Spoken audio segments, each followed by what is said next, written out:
Dagdag gastos lang yan, Johnny Luha. Nako, sabi dun sa isang comment, no, dagdag gastos daw, kontento na raw sila dun sa isang amplifier, meron naman daw bass yun. Lakasan na lang daw yung bass, may equalizer pa yung audio mixer nila. Abay nga ni, totoo naman talaga, no? Kasi ang may mga amplifier na pwede nyo lakasan yung bass, may mga ah, audio mixer na may mga equalizer, pwede nyo lakasan din yung bass nun, talaga, no?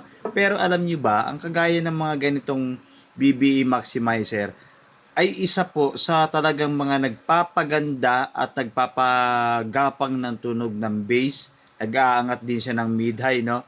So kasi kumbaga sa niluluto natin, no, meron siyang pampalasa, sikretong pampalasa na hindi sinasabi sa inyo ng tropa mo. So ganun ano. Pero talaga sa totoo lang, magastos po talaga kapag nagbi-build kayo ng mga sound lalo na pambahay o yung simpleng ang yung integrated nga lang, 'di ba? Integrated amplifier o mga concert, mga Sakura or kung ano pa mang integrated amplifier. Tapos bumibili ka pa ng crossover, ng maximizer kagaya ng ganito. Abi talagang napakagastos po talaga, no? Pero kung talagang may budget ka kasi ang tao sa Pilipinas or sa buong mundo kung nasan man ang mga Pinoy, hindi tayo pare-pareho ng kagustuhan. May kontento, kagaya ng sinasabi ko, di ba? May kontento na nga sa isang amplifier, dalawang speaker, kontento na. Yung iba naman, nakukulangan. Yung iba naman, nagumpisa sa integrated amplifier hanggang upgrade, bumili ng kung ano-anong processor, kagaya ng ating BBE maximizer na yan or maximizer. Abay talagang naalala niya daw yung panahon nung ang gamit niya ay isang integrated amplifier tapos speaker lang. No? Alam niyo ba ngayon meron siyang sound system sarili na niya, no? At kakapanood sa ating mga tutorial, abay talagang natutos talaga siya sa mga tutorial na tinuro natin kung paano i-connect. No, dati wala talaga siyang kaalam-alam. Ngayon, pag nagla-live ako sa mga social media, talagang pinakikita niya rin yung sound system niya. Talagang mga naka D18, subwoofer, mid-high, may monitor, may high pa, may kung ano pang speaker, no? Talaga kasi kagustuhan yan eh. At saka syempre, talagang ang magdadala talaga dyan, yung budget or yung pera natin na ibibitaw. Mentras may budget talaga, alam nyo naman yan, no? So alam nyo ba itong ating maximizer? So sa mga hindi nakakilala at laging nagme-message sa akin at nagtatanong, ano ba talaga ang trabaho ng maximizer? Na yan. Isa po ito sa gastos ninyo, no? Isa yan sa mga bibili ninyo kung talaga nag-upgrade kayo itong ating maximizer na yan. Kasi kapag ito po ay naka-engage, no?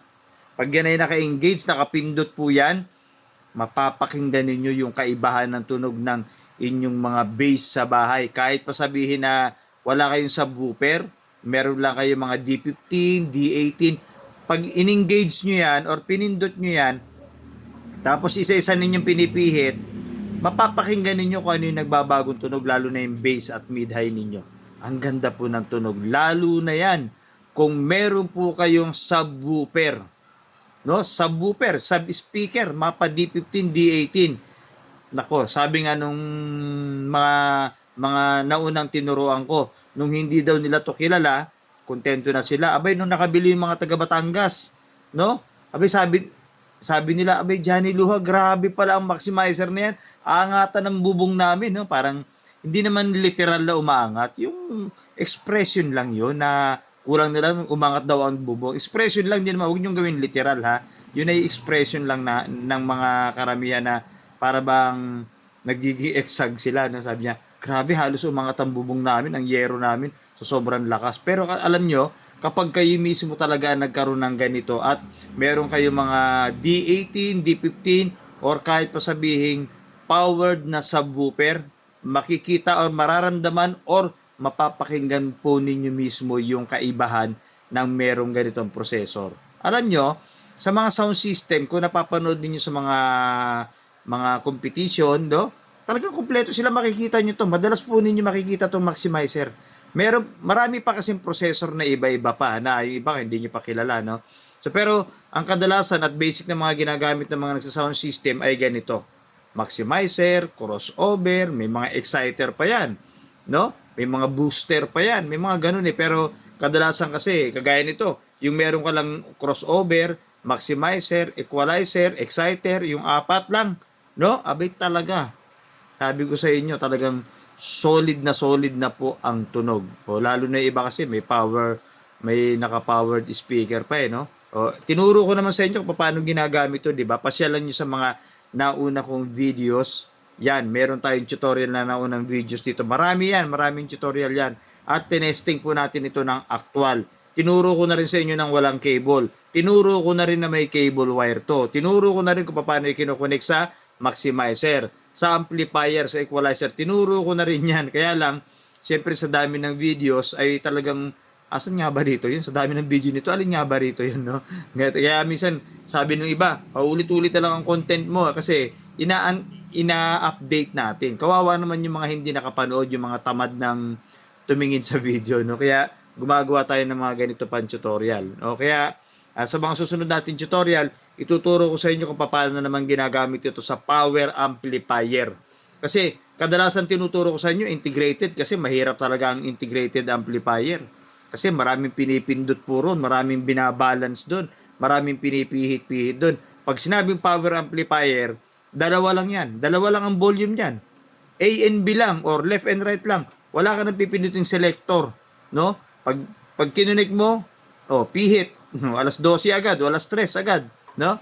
So, kumbaga nga sa lutuin ninyo, isa po yan sa mga pampalasa ng ating niluluto. Kumbaga sa sound system, isa po yan sa nagbibigay ng ganda ng tunog ng ating mga audio. Subukan nyo, no? At marami naman kayo mabibili sa iba't ibang social media ng ganitong maximizer na yan. At tutorial, Johnny Luha, huwag kayong mag-alala, i-update ko ulit ang tutorial para po kayo ay matuto. Lalo na kung naka-engage to, so may crossover ka pa, no? So, alam niyo ba ang crossover kasi, isa pa yan, yung crossover na yan. Ang crossover po, yan po yung naghihiwalay ng bass, no?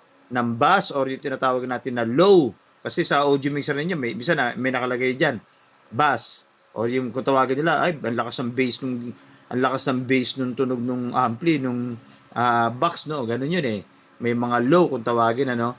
Tapos, yung maximize, yung crossover na yun, yun po yung maghihiwalay ng mga frequency ng high, tweeter, mid-high, yun po yung vocal na merong high, matining. Tapos yung subwoofer nga, kasama to. Lakas to, grabe ta. Iba talaga, no? Kasi mas maganda kapag nakahiwa-hiwalay po ang speaker. Kaya na talagang sobra po talaga ang gastos, no? Kaya yung bumibili ng ganito para sa inyo to, pero yung mga kontento na talaga sa Bluetooth speaker lang, abay, okay na yun. Sabi ko nga sa inyo, kung sa kayo makukontento, susuportahan ko kayo kung yun lang talaga ang kaya ng budget eh. May masama ba yun? Walang masama ron. Kasi yun lang ang kaya ng budget. Someday, malay ninyo, di ba? Kakapapanood nyo ng video natin, na-encourage kayo na, oo nga no, ang ganda nito abay, bilang ko nga ng equalizer, bilang ko nga ng crossover, hanggang nakapagpatayo na ng sound system, hanggang naging negosyo na. O, di ba gano'n, no? Yan ang start niyan eh. Okay, so sa mga tutorial natin, abangan po ninyo yan ha. Kung may gusto kayong itanong, i-comment nyo para nagagawa natin ng video tutorial yan. Kung hindi ko man nagawan pa yan, o i-comment nyo lang para ma-update natin din yung mga videos natin.